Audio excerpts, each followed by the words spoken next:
Pupunta tayo ngayon sa Washington, D.C. Mamayang gabi ng 12 midnight. Ito yung mga baon natin. Kiyaw tayo sa Walmart ng mga naka-clearance na mga tinapay. Meron din chips. At meron pa hindi namin nakain to.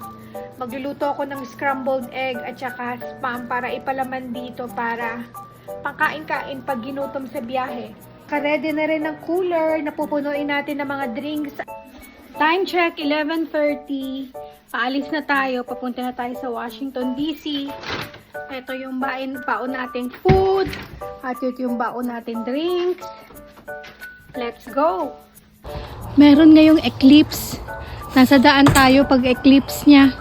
Makikita natin yan. Hindi pa rin. Wala pa rin. Dilim-dilim pa lang daan.